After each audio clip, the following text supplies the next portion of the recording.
السلام عليكم يا احلى اخوات واحلى اصحاب. معاكم رانيا فضفضة قلبي مع رنوش. النهارده حكايه جديده وقصه جديده، ويا رب تبعتوا لي بتتابعوني من انهي بلد وتفعلوا الجرس وتبعتوا لي كومنتاتكم الجميله على القناه وبتشجعوني دايما.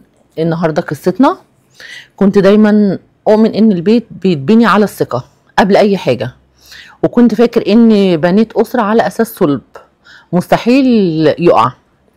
انا وزوجاتي كنا بنعيش حياة شكلها من بره مثالية، بيت دافي، اولاد بيضحكوا، وصور عائلية بتلمع على الحيطان.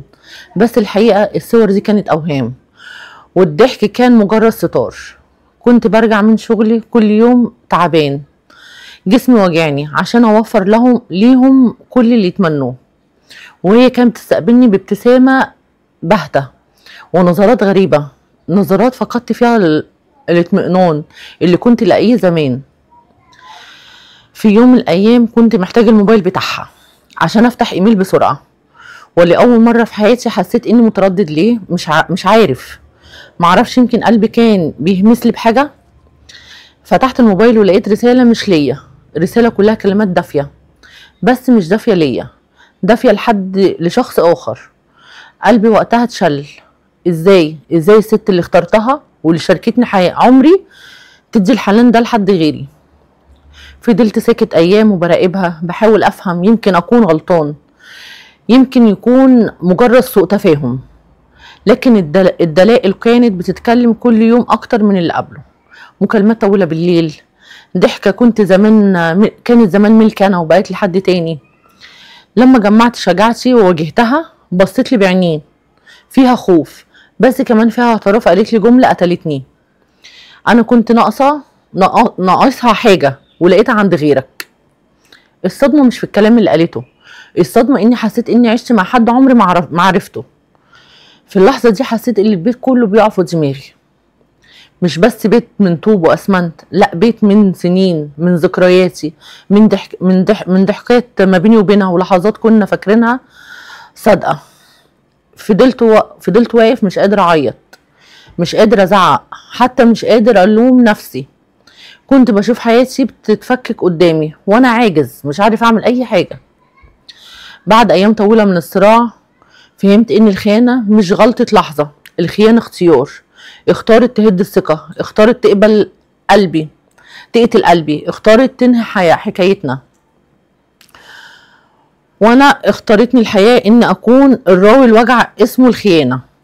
يمكن اقدر اعيش بعد كده، يمكن اقدر اسامح نفسي اني صدقت الكل، لكن مستحيل انسى. قصتي مش مختلفة عن قصص ناس كتير، ناس ذاقوا قلوبهم بصدق واتكسرت من غير رحمة. بس اللي اتعلمته ان الحب من غير وفاء مجرد سراب، وان الخيانة مش بس بتقتل العلاقة، الخيانة بتقتل جواك كل حاجة حلوة كنت مصدقها. عمري كله كان مبني على ثقة معاها، ثقة اتهدت في لحظة. قصة خيانة صدمة هتخليك تعيش مع كل كلمة وجع وحيرة انكسار.